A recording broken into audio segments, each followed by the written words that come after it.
In my last video, I talked about the drama around Gshade. Since it was no longer deemed as safe, I showed how to install an alternative, Reshade. If you don't know how to install it, I invite you to watch my other video. But when you move from Gshade to Reshade, you lose your presets and potentially even some special shaders you previously had. The images you currently see on the screen is what I came up with, but I will explain everything individually, so you pick whatever is of your taste. And before starting, bear in mind that I ticked every single shader options when installing Reshade to have as many options as possible. And depending on your PC specs, you might want to skip some of the shaders if you see it make you like too much. Also, of course, if this video is helpful, I would really appreciate at very least a like. So first shaders are FFKeepUI and FFRestoreUI. It's not in Reshade by default, it was in Gshade, so I put a GitHub link in the description to download it. What it does is that putting FFKeepUI at the top of the list and FFRestoreUI at the bottom of the list will prevent any shaders from going on top of your game UI and making it really hard to see. The next one is Adaptive Sharpen and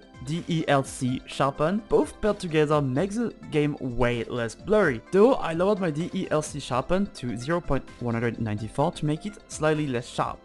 Then we have Blooming HDR. It makes the game more luminous, all the while giving a beautiful color palette to the game. On the screen you can see the settings I put it to, so the blooming isn't too blinding, if you wish to take the same as mine. Then we have a solid one, Technicolor 2.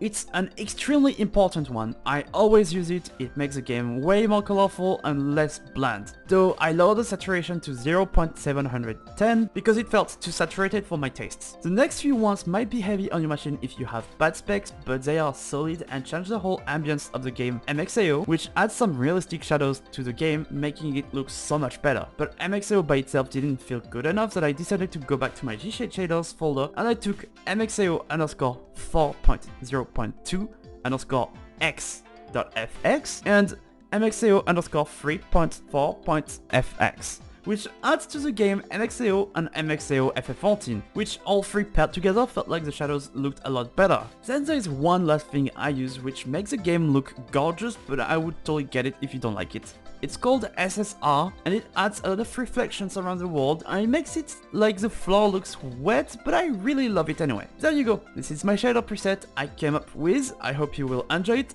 I just put the things I like together, but I'm not a pro by any means. Once again, if this video helps you, a like and a comment really helps me, and subscribing as well, but I won't pry. Thanks for watching, thanks to my YouTube members, and I hope you all have a great day. See you, bye. Also, I've been suffering through Urban Reborn, but I will get to make videos again soon when that is done.